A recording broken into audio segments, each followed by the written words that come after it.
Depuis 2002, à travers le monde, le 23 juin de chaque année, de nombreux pays membres des Nations Unies célèbrent la Journée internationale de la fonction publique.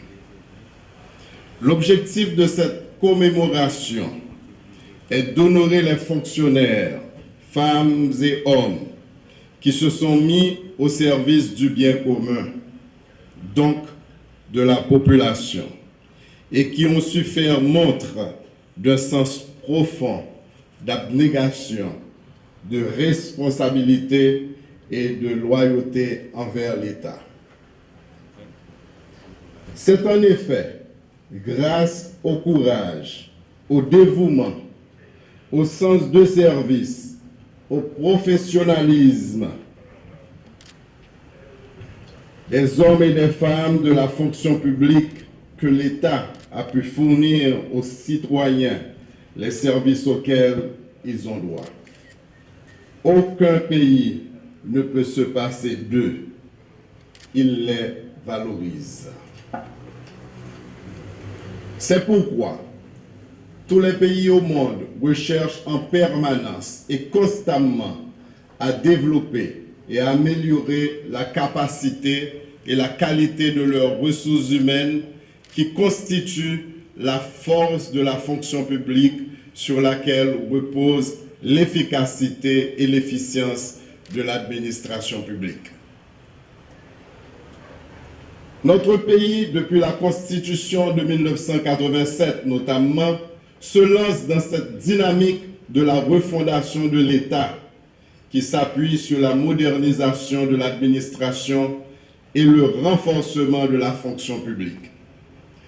Les travaux de la Commission de réforme de l'administration, CNRA, débutés en 1996, qui ont abouti, entre autres, aux 2 décrets de 2905, respectivement sur l'organisation de l'administration centrale de l'État et la révision du statut général de la fonction publique, sont un témoignage éloquent des actions publiques entreprises en ce sens.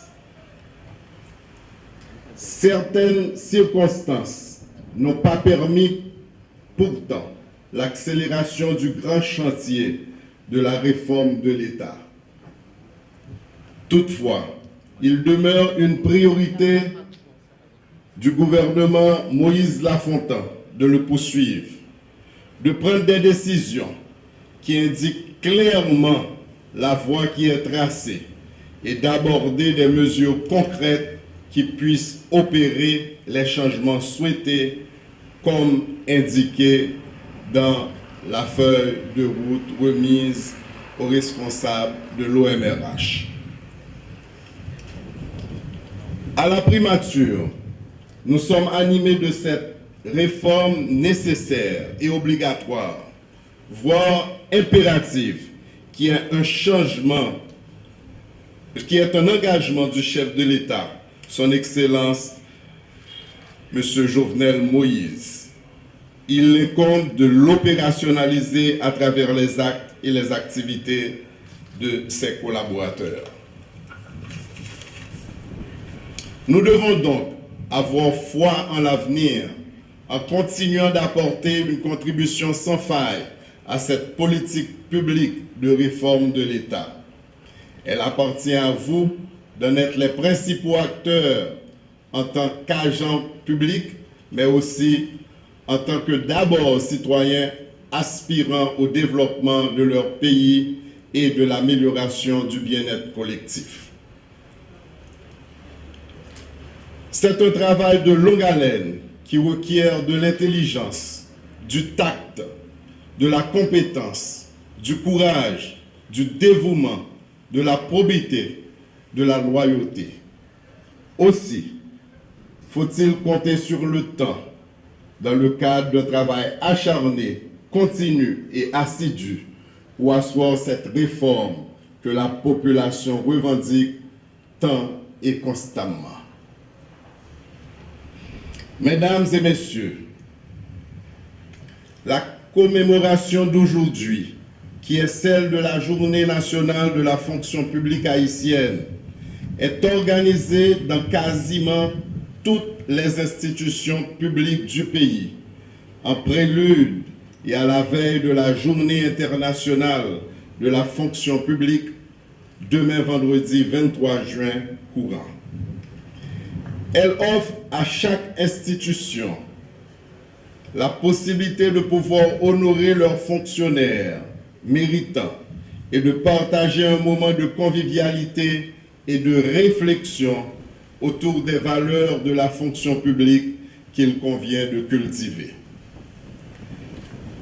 C'est ce à quoi nous nous prêtons volontiers à la primature, conformément à la planification de l'OMRH, qui pilote la réforme de l'État et est chargé d'organiser demain l'événement principal auquel tous nous ne pouvons participer. Des journées d'information ont été organisées à la primature, tout comme dans d'autres organismes publics, à travers le service des ressources humaines. Vous avez été nombreux à y prendre part et à bénéficier de la connaissance et de l'expérience de nos conseillers de l'unité juridique, dont nous apprécions la disponibilité, leur intérêt, la générosité et la solidarité. Ces séances d'études participent à vous informer et former, à attirer votre attention sur des sujets importants liés à votre statut et au cadre de votre travail, qui doivent continuer à éveiller davantage votre sens de serviteur public et à en développer chez vous la vocation de service dont l'illustre défunt Claude Grand-Pierre, grand fonctionnaire public, grand serviteur de l'État, en a fait un témoignage dans l'ouvrage qu'il nous a laissé. J'espère qu'elles vous ont été utiles et que vous ne manquerez pas d'en tirer les enseignements nécessaires, de vous en servir dans l'intérêt du service et de votre propre développement personnel et professionnel. Je saisis cette occasion pour féliciter l'équipe de football de la primature, composée d'agents publics, tant de la primature que des organes qui relèvent sous la direction de Maître Echer Joseph, en qualité d'entraîneur. Mais il n'a pas recruté de bons joueurs parce que je n'ai pas été sollicité.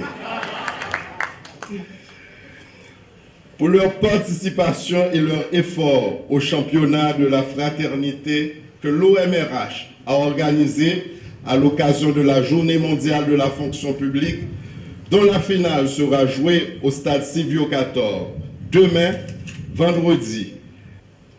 La primature, malheureusement, est arrivée en quart de finale, mais l'important c'était de participer à ce championnat. C'est aussi l'occasion pour moi d'adresser mes félicitations à l'OMRH pour cette initiative qu'il est indiqué de poursuivre. Je saisis également l'occasion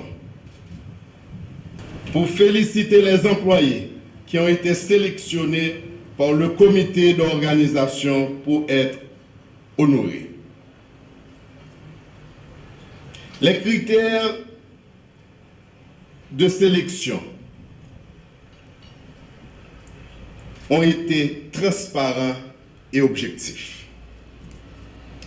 Des choix ont été opérés dans toutes les catégories parce que nous reconnaissons que le mérite se trouve à tous les niveaux de la hiérarchie. Je félicite ceux et celles qui ont été retenus au terme du processus de sélection.